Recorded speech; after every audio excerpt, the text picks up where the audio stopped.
Welcome back, guys. We are here on the ship. It's the waters are a little bit rough, and I'm here myself, Valdez, with lost sensitivity. How are you doing over there? Are things okay with your mic? I think I managed to fix my mic. I mean, we're obviously waiting on the verdict from the collective, but I do believe that it should be fixed now. I think I sure hope so. The collective saying it's not fixed. I mean, it sounds the same to me, so okay. All right. We're going to go for that. Rascal is going to win player of the game. He did have a bunch of great play-making... how do you say that? Play makes in the game. And he did a good job on the Ornn. If I had to give my MVP to a thing that was not a player, I would have given it to Ornn, as he is the true MVP in all of our hearts. As, yeah, just scrape Ornn horns over and over. That's really all he did. Pretty standard stuff from Rascal on the Ornn in this game. Yeah, I think he had a pretty good performance. Obviously, he was lane kingdoming his opponent up there in top lane. Hoya not really having the best debut here inside of the LCK. And, it was a tall ask for him to come in here. He's replacing Sword. I think a lot of attention on him coming into this game, and just a lot of stuff is going on that really is sort of outside of his control, but he did have a rough lane phase there, and so we'll see what can happen in game number 2, where hopefully Griffin can find themselves with some better matchups, because game 1 was really a nightmare, and it's pretty hard to imagine what would be going on. Yeah, we're taking a look here. At least I think you guys can see it. We can see it. The player of the game, 5 out of 9, was votes for Rascal. And, yeah, I was the only person who ended up voting for Clid in that game. I feel like he did a good job with the ganks and just getting the ball rolling for the team. But definitely Rascal and even BDD, the second most voted for player, did get a bunch of great engagements and damage down. Even the disengage in that early fight down on the bottom side was quite nice. So good stuff from all the side of Gen.G. They're going to be moving over to the blue side, and we'll see if anything changes, if Griffin can actually make the game a little bit more even in game number 2. Yeah, we'll see. Again, once we get into that pick ban. Now remember, these teams are also playing from their homes, so this is going to be where they're assumed most comfortable. And so that's always going to be really interesting, especially as we see more teams play now in the LCK. I believe it was Nuggery talked about how Damwon always performs really well in scrims, and maybe that's due to like the comfort of being in their own home, their environment, where they play solo queue all the time, they play the scrim. So it'll be really interesting to see if there's any sort of major changes with teams as the split now draws on, and assuming that it continues to basically only be played online. Yeah, I mean, the way things are going around the world, things are kind of stabilizing here in Korea in terms of the coronavirus, but everybody's still got to be careful, so I wouldn't be surprised if we're doing this for quite a while, as, yeah, we're going to be going into pick ban now for the second game. Of course, Gen.G on blue, Griffin on red, and it'll be interesting to see if Griffin leave up the Ornn, because that was a huge thorn. Get it? In their side. Yeah, that was very funny. That was actually really funny, yeah. They're actually going to ban it themselves. Didn't expect that, but I suppose they say it's not first pickable, or we just want to first pick something else. Well, let's see if maybe they have their sights set on a different kind of B1.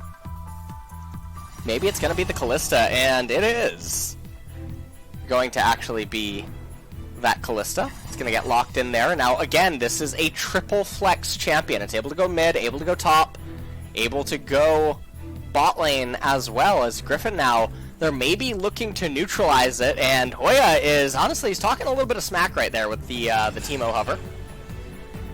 Well, he's on the same team as a guy who's actually played competitive Teemo in Viper in the bottom lane, so perhaps just a shout out to his buddy on his team. But Tahm Kench going to be picked up here, and we'll have to see if they do end up picking their AD carry and showing right away what they want to respond to a potential Kalista bottom lane. As you mentioned, there's still potential to flex that. They're considering the Ashe. That's the second time they've hovered it, and it is going to be locked in. Yeah, they lock it in right there. Ashe Tahm Kench is probably, I mean, it is considered by many bot lane professionals around the world as one of the most neutralizing bot lanes. It's really hard to get edges against it. It's so safe. It's able to basically guarantee going even. And Ashe against Kalista can be really good at certain stages of the game. So we'll see what they end up continuing on with, though. They're picking up the Lee Sin, and so already we're starting to see glimmers of a team composition that might start again plateauing in early to mid game, and that could just spell a disaster for Griffin.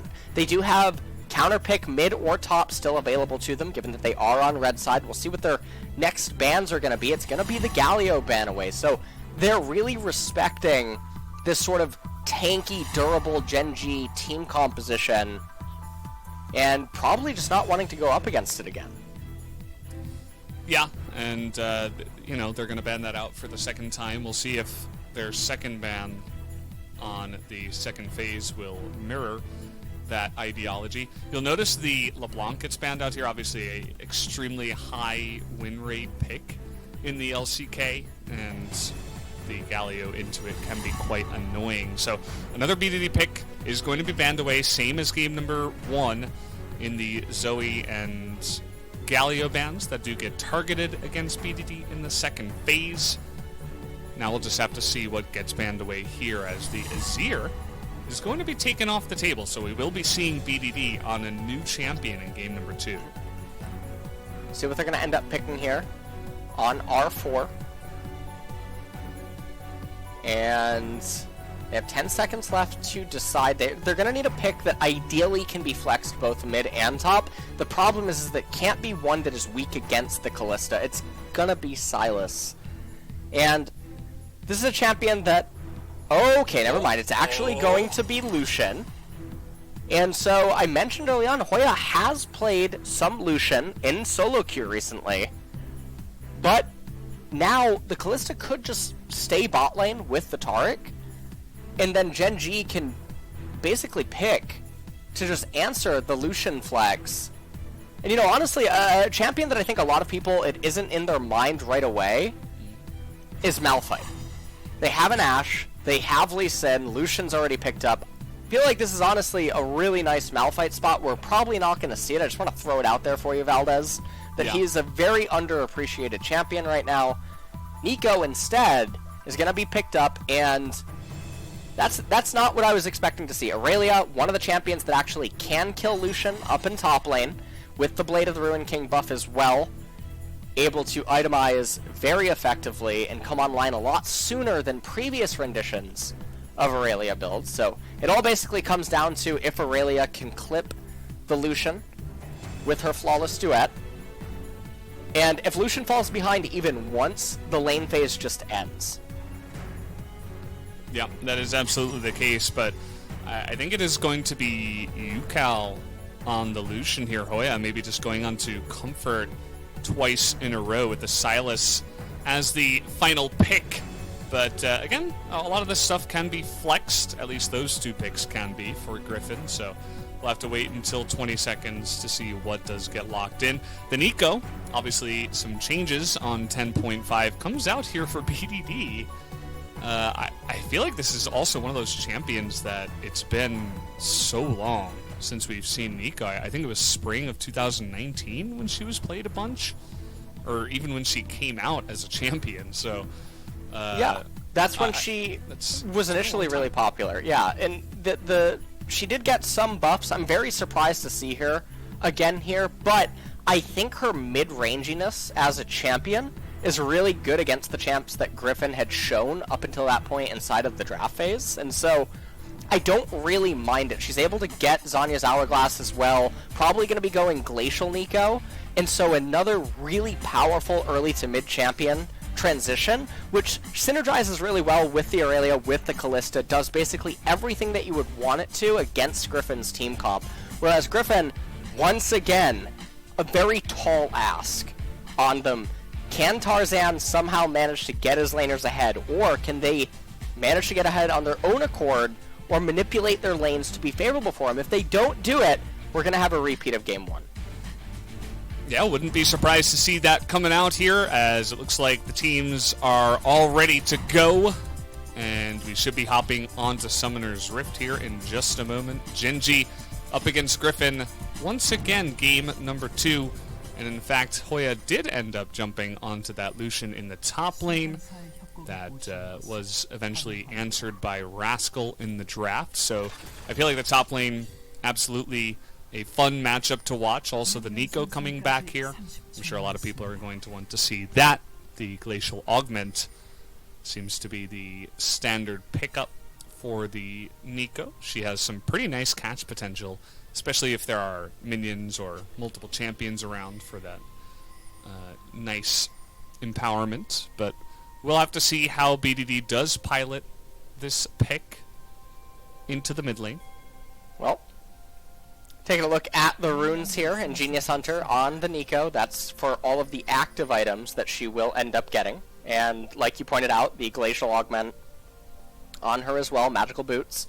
So she'll be getting GLP 800, she'll be getting Twin Shadows, Zanya's Hourglass, Leandri's Torment in the later stages, and just providing insane amounts of utility to her teammates. And it works out really well against the champions on Griffin. So Nico, a really good pick here. Aurelia, probably going to be showing us the Blade of the Ruined King Wit's End build. So it's not going to be the Trinity Force Aurelia of old, most likely. Does still have that Conqueror. And already up here in top lane, Hoya not really finding any hard trade so far. Rascal just going to be completely fine. Clid is 22-2 on Jarvan, so it's a little impressive. I see those stats and I just think to myself, how is it even possible? Like, the amount of great teams and players that Clid has played against, and he's still able to have a 91.7 win rate. It's just unheard of. I mean, it's like he's better on the champion in competitive than even what anyone can do in solo queue. As I suppose that's not the most fair comparison. The solo queue, there's a lot more variety, let's say, with some of the teammates that you can pick up. But either way, he's obviously a amazing Jarvan the Fourth, so looking forward to more of that great play here in Game 2. And this is actually a really ideal lane state right now for Rascal. He has all these minions frozen in front of his turret. He's able to basically get his stacks up really well, and as soon as he dings level 3, Hoya has to be really careful not to get clipped by a flawless duet. You can see Tarzan is actually here. This is the exact timing. And I'm actually really surprised. Oh, he's got the slowdown. The flash comes in, but he's trying to survive. It's not going to be enough. Perfect timing on the gank as George has taken a back seat. The King of the Jungle is back. The King of the Jungle is here. That was really good timing by Tarzan to recognize that would be Aurelia's go button relative to the lane state. And so, interestingly enough, Hoya actually had the lane in a really bad position, but Tarzan able to acknowledge, like, okay, this lane state is pretty bad. Aurelia can trade an all-in on you right now. Able to be there in the event that she would end up doing that, and it is what happens. So they end up getting the first blood onto Lucian. Super important, super valuable. UCal getting bullied here in mid by BDD. Dematerializer comes out. BDD trying to do his best to shove in this wave. Yeah, and it is going to be a cannon wave, so probably just one melee minion will be missed by UCal. He's going to go back, TP back into the lane, and should be just fine, but he's not going to feel all that fine, as the CS difference already opening up there in the mid lane. It's also opening up in the top side, although that lane is probably pushing in. We're going to take another look at the replay just to see Tarzan's fantastic timing. Yeah, let's take a look at this. So, I was a little bit surprised that Hoya didn't actually just get hit by the Aurelia stun so that she would commit even harder, and then obviously you just get the safeguard from the Lee Sin, but still managed to pick up the kill anyway. And now Lucian with a fantastic lane state has Corrupting Potion, double Doran's Blade, but Aurelia is going to be able to have such a surplus of minions that she's able to crash the wave and get a recall off for herself. So Rascal is level 5, Huya just barely getting level 5 and going into it a little bit. So in terms of the experience difference, it's not the end of the world. So Aurelia still should be able to come back inside of this lane. Picks up boots, picks up a longsword.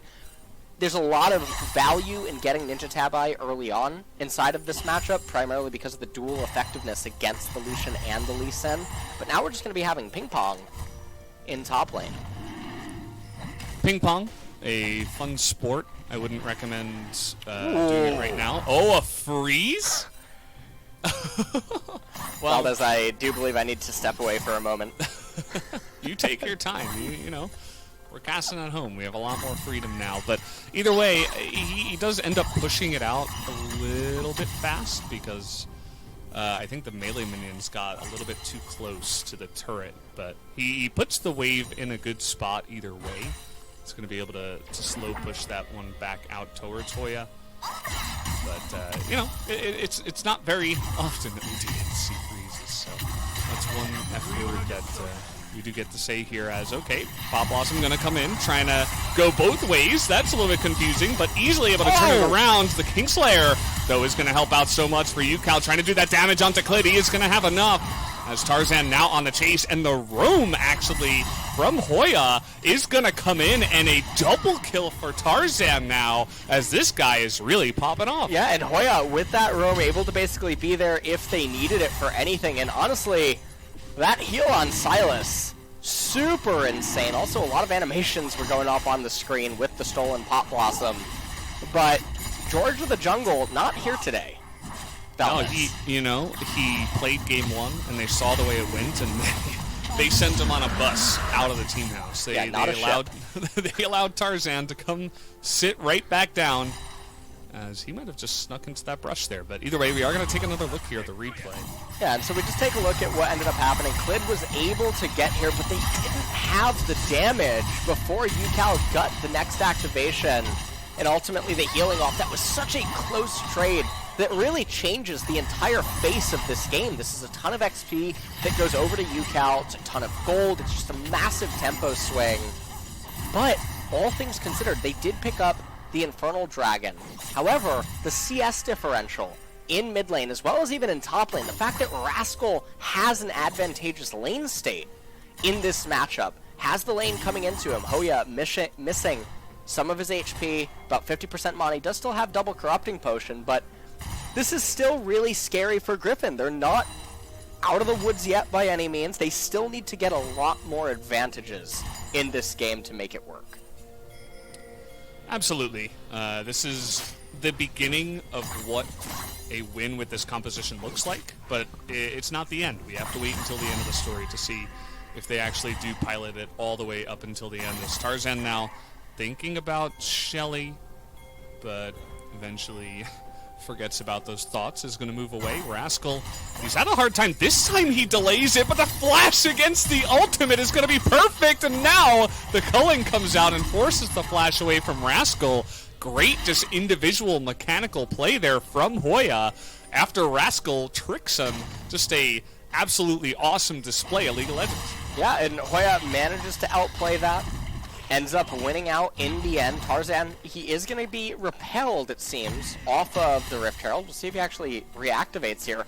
Clid is really adamant that he wants this Rift Herald, but even with BDD nearby, all that they're going to end up doing is getting the reset onto the Rift Herald. Trade happening down in bot lane, and this is a lane that we haven't gotten to talk much about, and I think it's really interesting. The observers seem to know it as well, that Ashtom Kench, it's really hard to kill them or get massive leads. However, Ruler and Life have found ways to get leads.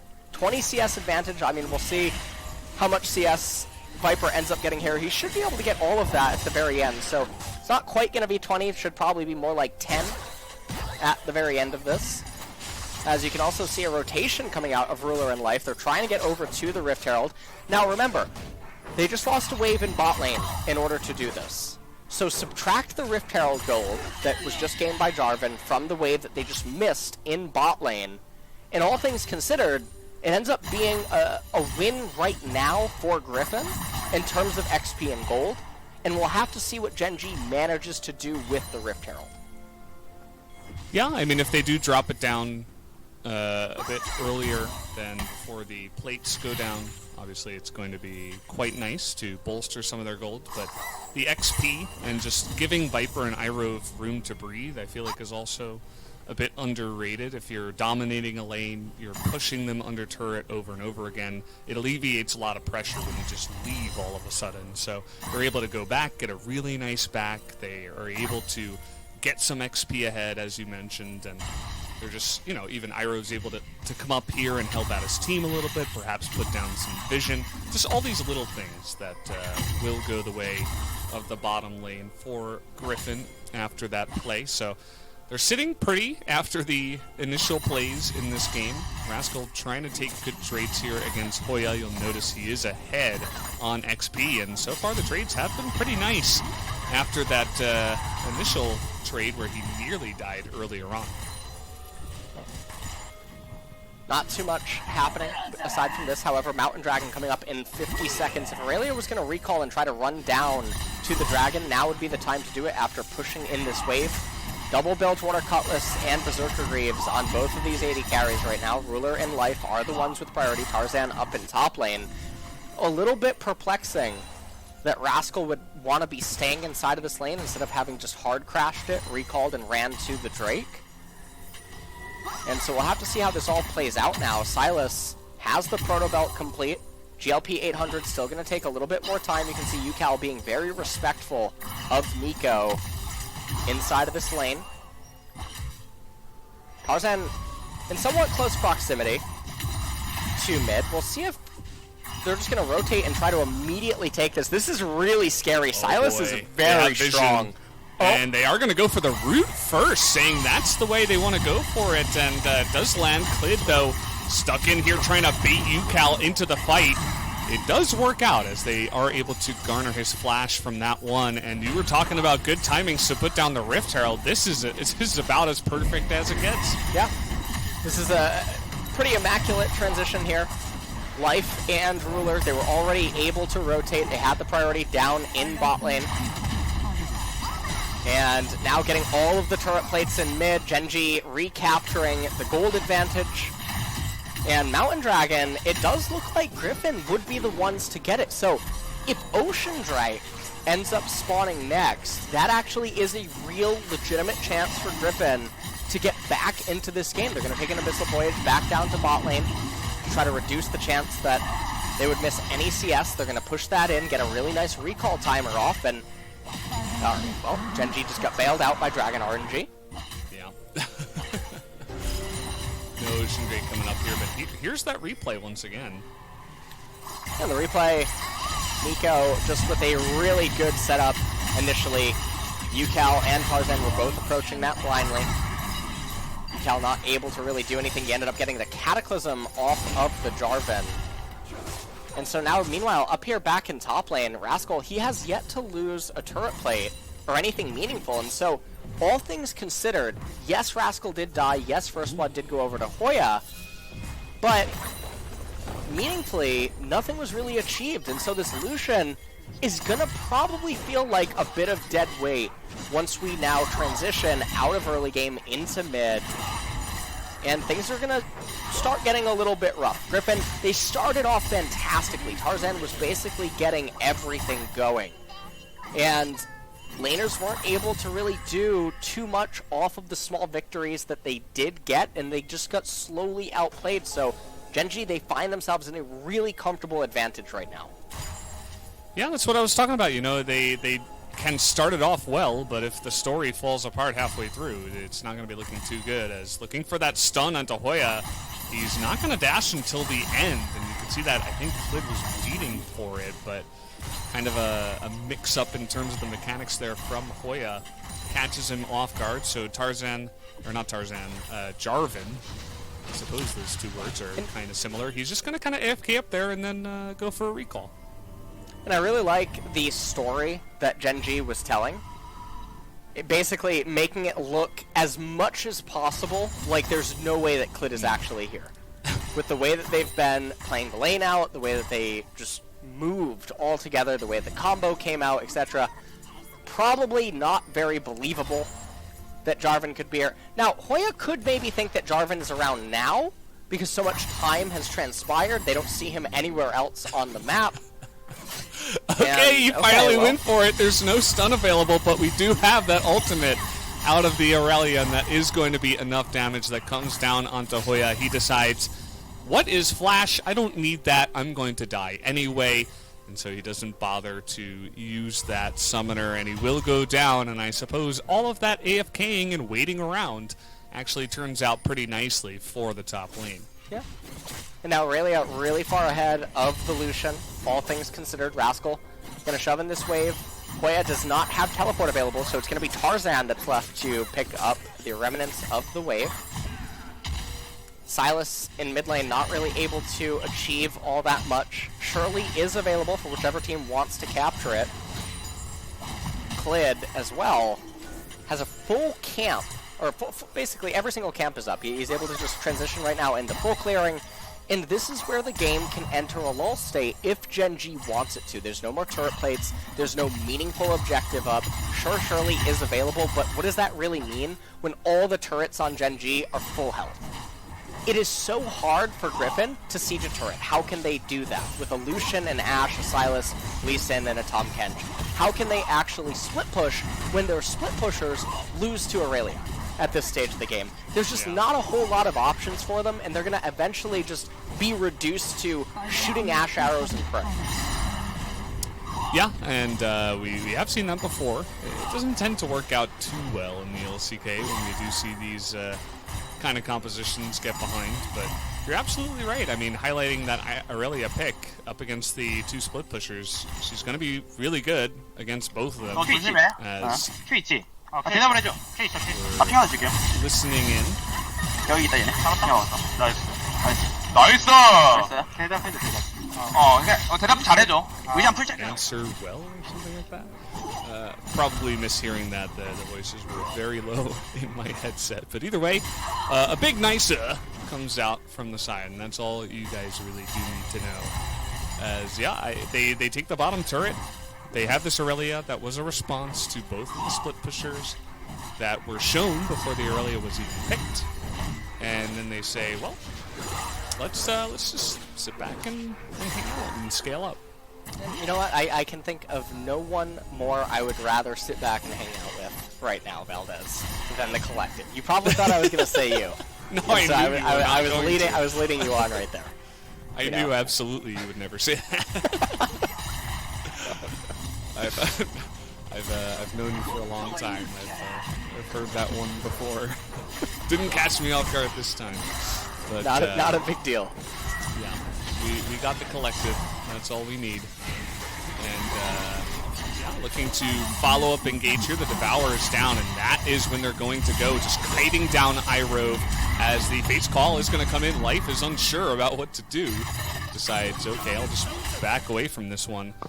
Perhaps calling for Rascal to rotate from the top lane, but he never actually did. So ends up not amounting to too much. But now we're looking for a follow-up engage, but the Devourer is back up, but the double stun by the Taric is huge. They're going to get that Ashe, and they're going to get Iroh in the backline as well.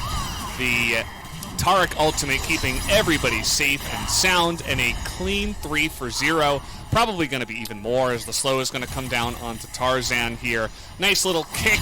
And actually a flash, I think he's going to get away with the Cloud Drake Soul as he's going to hop the wall here.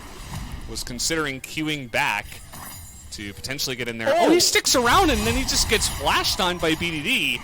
No idea why he was sticking around there. There was no way they were going to turn that one. So essentially just gives another kill to BDD. Meanwhile, Ruler just hanging around in the mid lane, going to take down another objective as Gen.G looks like they should change their name to GG because that's what this game looks like right now. The double TP is going to come in, and, well, they look like they are going to get life. BDD coming on in. Not sure if they really have to engage here. Really trying to force it, but they do have Rascal in the backline. But UCal able to pick up the 1 kill. The stun not going to be enough. Life just barely going to survive on the backside. And that is all she wrote. So the double TP looking to turn it around quick here for Griffin. I'm really curious if they're going to try to Hail Mary a Baron capture. Look at the size of the minion wave. Down and bot lane. That's the iceberg that sunk the Titanic, Valdez. Okay, that is what it is. Oh no, the ship! The ship!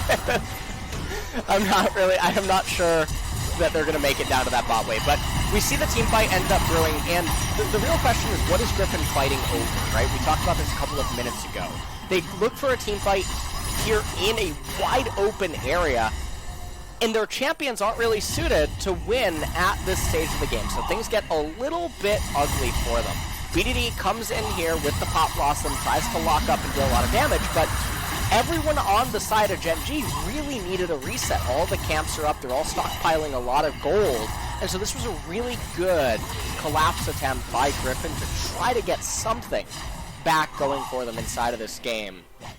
They're not even seemingly going to be able to make it to Cloud Soul. They're down a little bit over 5,000 gold right now, and things are just really looking very rough if you are a Griffin fan. And if you are a Griffin fan, you're wondering, well, how can they actually come back into this game? It's going to be really hard. Again, you're going to need to pray that an Ash Arrow can remove someone of value like Ruler or like BDD, and even then, it's still kind of rough because the other 4 champions do just have so much power with each other that it doesn't exactly mean that you can go and start Baron. I'm happy that you mixed Prey into your sentence talking about Ash. Just a nice little tribute, whether you meant it or not. As of course, we miss Prey after his retirement, but Viper looking to do him proud here. We've had some nice Ash performances in the LCK, particularly Mystic has popped off on this champion earlier on in the split. But Viper, he's going to be having a bit of a hard time. You know, the Tom Kench can only do so much, but there are quite a lot of engage abilities on the side of Gen.G. I mean, you think about Fate's Call and Jarvan are the obvious ones, but then you have flanks from Aurelia, or just straight up Aurelia running down the lane. You have Nico flashes that can get into your backline. It's really hard to separate yourself away from, okay, not sure about this one. They're going really aggressive onto Life, as the culling is going to come in, but okay, with the Ash Arrow, that is going to be the kill. So, you were talking about Hail Marys. That's one way to do it here in this game. Yeah, it definitely is. As they get themselves a kill, they should be able to raise the mid-tier 1 turret. UCal is looking for some sort of a flank maybe, but no, actually, Ruler clearing out the wave. And you take a look at the side lanes right now, and Griffin, they do have to respond to them. Now, this is the really worrying part right here, okay? Ash has Blade of the Ruined King, and probably going to complete her second item shortly, but did stunt her build ever so slightly by getting the Executioner's Calling. Zhonya's Hourglass and the Proto Belt on Sylas means that he's very far away from another meaningful item completion, so he's going to be constantly conducting himself essentially as the same champion in these fights, and for a champion that has already really hit his peak inside of the game, things are going to be really rough for him. So the next 5-10 minutes are going to look really similar for Griffin, and if you don't consider them to be in a position to really win anything right now, it's just going to spell disaster the longer that this game ends up going on. So Gen.G, they're completely fine to take it slow. It looks like Nico might be going Rabadon's Death Cap next item. They can wait for Rascal to complete his second core item. You already have the Rudon's Hurricane on the Callista. I love the Frozen Heart on the Jarvan because it influences all of the champions on the side of Griffin. This is sort of like what I was mentioning in the Champion Select about how Malphite is very underappreciated because he's able to build these kind of items. He has the cripple to the opponent's attack speed and just overall mobility.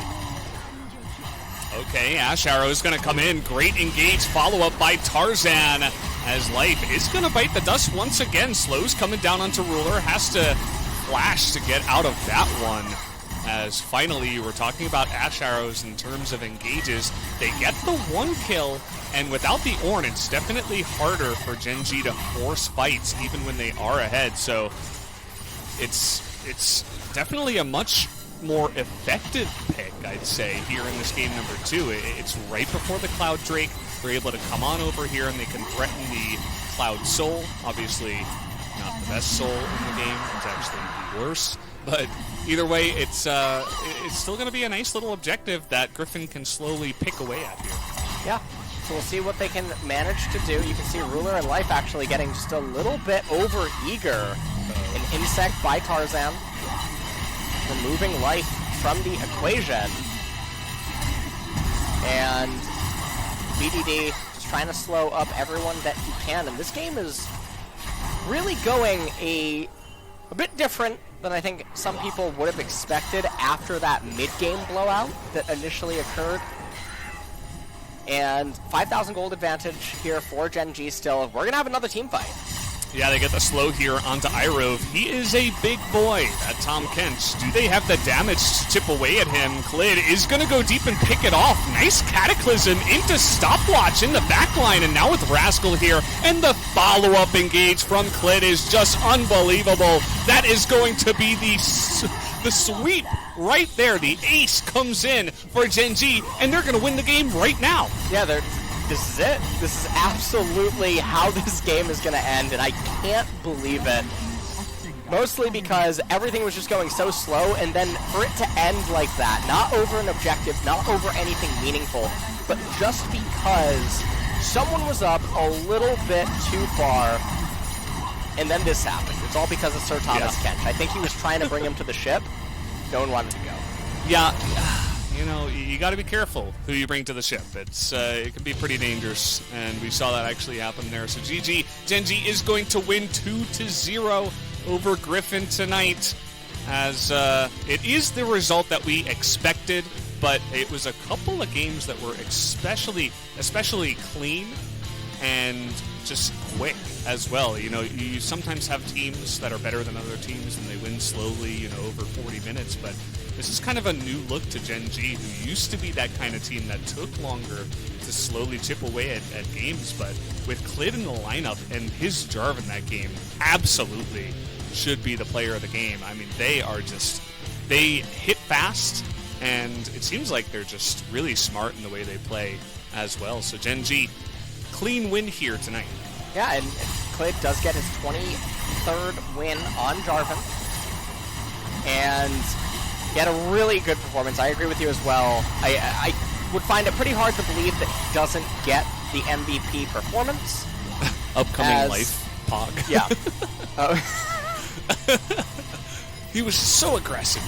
You know it's gonna be real. Couldn't not vote for him. Well, we shall see. Like you were saying, Gen.G, they came out tonight to I think they had much better team composition. Yes. And they piloted it very much better. You like that? I was really trying to weave that one in there. Yeah. Native English speaker, by the way. But had two better team compositions, piloted them a lot better. Griffin, there were some glimmers of hope for Hoya here in this game number 2. Tarzan managed to get stuff going early on, but then, again, it just falls off a cliff, and it stems from that tall ask that their team composition demands out of them. They can't ever really lose momentum. It also didn't really help that Cloud Dragon was the third one to spawn inside of the game, so it doesn't really give them an opening or a window to get to like Ocean Soul or something meaningful like that. And things just get really rough. This was right here, Yukal and Tarzan trying to approach into River, but on entirely different pages, walking at that Fog of War. They thought that they were already on the Mountain Dragon, but in the end, they weren't on the Mountain Dragon, Valdez. They were Jermaine. Yeah, you know, you're right. They thought they were on it, but they were not. And yeah, it just felt like this entire game was piloted by Clid. I mean, you watch every single highlight, actually. That was a positive thing for Gen.G. It was all piloted by Clid. His engages onto Ashe there, his engage onto Tarzan, the AFKing up on the top side that ended up being extremely worth. Nice little usage of the Nico passive there, by the way. Didn't notice that in-game, but BDD pretending to be Jarvan on the control board, as Jarvan was actually alive and in the game, but it ended up being sneaky Nico. Nice little pick-off here from Griffin. As we mentioned, I mean, there were some nice things that Griffin did in this game, but they were kind of handicapped by the composition eventually. Even though they did have some nice pick potential, they weren't necessarily able to scale up with the double E carry composition or anything like that. And so, Gen.G able to take this one, and this is when I figuratively wrote down my vote for Clid, as he engages onto Iroh, and he goes deep, and you're thinking, oh, he's probably going to die here, but Cataclysm stopwatch, and then he gets the follow-up flag and drag, using his old flag to get Viper in the knockup. It's about as clean as it gets for a Jarvan, and he moves to 23-2 win record in the LCK. And it was a really nice performance as well out of BDD, pulling out the Nico, who I really wasn't expecting to see, even though she did end up getting changed. I didn't think that any LCK team, especially with how reluctant LCK can be when it comes to picking up new champions or looking for something new to enter in. But I guess all that time off, moving into round 2 here, and maybe Gen.G feeling as comfortable as they do at the top of the standings, willing to maybe experiment a little bit more than other teams would be willing to. BDD pulling out the Nico, doing really well on it. And Rascal, again, I felt like he did really good today as well. Yeah, absolutely. His laning was quite a treat to watch. So we are going to take a look here, guys, in just a moment at the POG to see who does pick it up. Now, I'm not exactly sure. I don't believe we're going to get any kind of, like, video interview or anything like that. Correct me if I'm wrong. Okay, actually, we are going to get an interview later on after the POG is revealed, guys. So I suppose in that facet it is a little bit better, the remote cast that we are doing. And of course, as we did predict, Clid does end up picking up that POG. Yeah. Had a really good performance. He was just basically everywhere on the Jarvan. I liked his extreme patience up in top lane. Right here, actually, we're getting a clip of it, so speak of the devil. As he manages to just get onto Hoya. Hoya, knowing that he is dead at that point, doesn't even try to do anything. And this was it. This was really how it all went down. As you see Griffin, ask yourself, Valdez, ask yourself, the collective, or if you're watching this on YouTube or elsewhere, what was the purpose of this fight? Why was Griffin in the middle of the lane right there? Where were they trying to go towards? Because Baron wasn't on the agenda or anything like that. And so, a pretty lopsided team fight, and 8 out of 9 is the vote. So someone on the Korean cast voted for mid lane. Yeah, you guys can't see it, but we can actually see the faces of the Korean casters. And Caster Jung in the middle there looked a little bit dumbfounded, as I think it might have been him. I don't want to say any names, but I just did. But either way, guys, we do have that interview, so this will be interesting. Let's see how it's going to work out.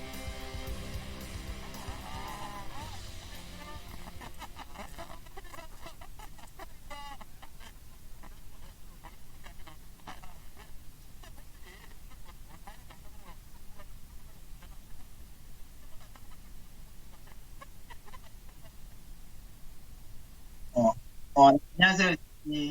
이번에 코로나로 온라인하게 되었는데 So we weren't 젠지 able to 정글러인 play 클레드입니다. at Lord Park due to the COVID virus, but I'm Clid, Gen.G jungler, and I'm Rascal, Gen.G top laner.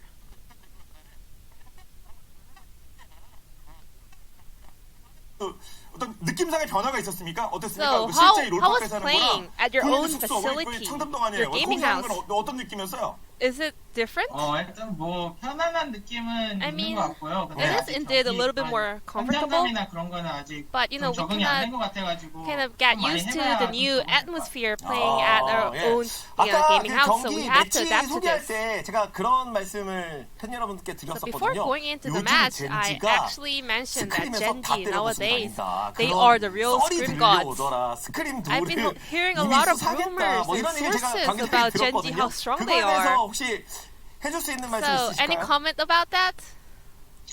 뭐 승률 자체는 Well, 잘 나오고 있는 것 We are having a decent win rate currently. 대략 몇 퍼센트 여쭤봐도 될까요? Can you give us a number? 그거는 좀 Well, that's a bit too much. 알겠습니다. 네. 오늘 본인들이 각각 그 승리를 기록한 그 So, POG 챔피언이 Rascal, 오늘은 뭐 8점 you played 전승이 됐고, Ornn 뭐 and got the 자르반 POG, 선수, 8-0 so far, and Clid, you also on J4. You guys are showing great win rate on those two champions. So as soon as you guys locked in such champions, do you guys feel extra confidence? 일단 뭐 뱀픽 자체에서 저희가 유리한 것도 있고. So yeah, we had a very winning matchup during the pick and bans, and also we also preferred those champions. So yeah, we kind of get boosted in terms of confidence when we are able to pick those champions. When your opponents let you guys like take J4, Ornn, Zoe, do you guys feel mad? I mean, like, you know, we're happy. 생각을 안 했는데 그 클리 선수가 I guess we are disconnected and back on. 땅굴갱을 봤잖아요. And Clid, you were like AFKing on the top lane, so I guess you took a lot of XP from Rascal. 그게 정글러 입장에서 상대를 압박하는데 So as a jungler, it actually affects a lot in terms of pressure, you know, sharing that XP, because in solo queue, players don't really like it. I mean, junglers did get that XP, but I mean, we took down the laner, so I mean, players should kind of like it. It's like helping each other. You know, I get some XP, and top laner also get a kill. What about you, Rascal? Are you on the same page with Clid? Let's just be honest. I mean, he was saying that forever. I mean, if he only took the XP and went back home, if it was a solo queue game, well, I would have been unhappy about it. But anyway, in the end, we got the kill, so it doesn't really matter. What if he didn't get a kill there? I mean, we're asking the Rascal, please. Rascal, what if Clid didn't get the kill? I mean, it's a team game, so I wouldn't really express it, but, you know, inside, in my heart, I would be a little bit sad, you know, when there is a visible top lane difference. So this was the first remote match and first match of round 2, so any goal for the second round robin. So we're having an online series over here, so we will do our best to improve our performance, and maybe in the future we will be able to hear from the crowds, and I'm really wishing for it. So this was our first try playing remotely online, so it was not easy to adapt to it, but we will do our best to get rid of the mistakes and show flawless performance to our fans. Thank you for all the love and support. So this was the two POGs coming out of Gen.G, picking up 2-0 victory up against Griffin, and I'm gonna wrap up this interview translation. Thank you. 젠지는 이 팀의 강점인 부분 이렇게 뭐 뱀픽도 그렇습니다. 뚜렷한 부분들이 많아서 이런 모습 계속 진행될 것도 같네요. So yeah, that was the interview. Good to hear from them. Thank you, G-Sun, as always, for the wonderful translation and keeping this ship afloat. As Gen.G move up to 9-1, Griffin going to move down to 2-8. As you guys can see there, a 6-game winning streak for Gen.G will be continued. A lot of streaks continuing on the side of Gen.G after today's game. So gotta be feeling good, even, you know, moving into round 2 to continue their dominance here in the LCK Spring. Yeah, and we'll see what they can do for the remainder of the split, because it really just looks like they are not slowing it down whatsoever. Griffin They are continuing to lose, and honestly, this past series they just played against Gen.G is really worrying. It's the same types of problems just being exacerbated over and over by their playstyle. Yeah, so you guys can see the next match down there on the bottom side. KT up against Dom1. Actually, I'm not sure if you guys can see that, but will tell you guys that it is KT up against Dom1 for the next one. So KT on a bit of a streak, looking a lot better in recent times up against Dom1 that has been not as solid, we can say, as last year, but still pretty good. So I think it should be a nice little matchup coming into the second matchup. But guys, it looks like that's going to do it for now. Again, guys, we have a 10-minute break after this series to go into the next one. And then after the second match, it will be a 30-minute break. So for now, only 10 minutes. So we're not gonna have that year-long break like we usually do. And we will be going into that next one relatively soon. As looks like we're ready to go to that break, guys. We'll see you guys in 10 minutes for the next matchup.